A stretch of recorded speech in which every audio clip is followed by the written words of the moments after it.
അന്ന് ആ മനുഷ്യൻ 100 ദിവസം കടലിനടിയിൽ ജീവിച്ചു. എന്നാൽ അദ്ദേഹം പുറത്തു വന്നപ്പോൾ ആരും പ്രതീക്ഷിക്കാത്ത ചില മാറ്റങ്ങളായിരുന്നു അദ്ദേഹത്തിന് ഉണ്ടായിരുന്നത്. അമേരിക്കക്കാരനായ പ്രൊഫസർ ജോസഫ് ടിറ്റൂരി എന്ന വ്യക്തി കടലിലെ ഉയർന്ന മർദ്ദത്തിൽ മനുഷ്യ ശരീരം എങ്ങനെയാണ് പ്രവർത്തിക്കുന്നത് എന്ന് പഠിക്കാൻ വേണ്ടി 100 ദിവസം കടലിനടിയിൽ ജീവിക്കാൻ തീരുമാനിക്കുന്നു. അതിനുവേണ്ടി ആവശ്യമായ സുരക്ഷാ മുൻകരുതലുകളെല്ലാം എടുത്ത് അറ്റ്ലാന്റിക് സമുദ്രത്തിനടിയിൽ വെള്ളം കയറാത്തൊരു മുറി നിർമ്മിച്ച് അതിൽ താമസം ആരംഭിക്കുന്നു. ഓരോ ദിവസവും അദ്ദേഹത്തിന്റെ അനുഭവങ്ങൾ ഓൺലൈൻ വഴി വിദ്യാർത്ഥികളുമായി പങ്കുവെക്കുകയും ചെയ്യുന്നു.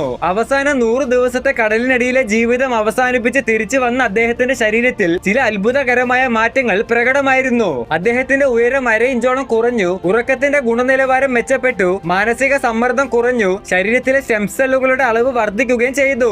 44 വയസ്സുള്ള തനിക്ക് 10 വയസ്സ് കുറഞ്ഞ് കൂടുതൽ ചെറുപ്പമായതുപോലെ തോന്നുന്നുവെന്ന് അദ്ദേഹം പുറത്തു വന്നതിന് ശേഷം പറയുകയും ചെയ്തിരുന്നു. അതുമാത്രമല്ല, 100 ദിവസം കടലിനടിയിൽ ജീവിച്ചതിന് അദ്ദേഹത്തിന് ഗിന്നസ് വേൾഡ് റെക്കോർഡ് ലഭിക്കുകയും ചെയ്തിരുന്നു.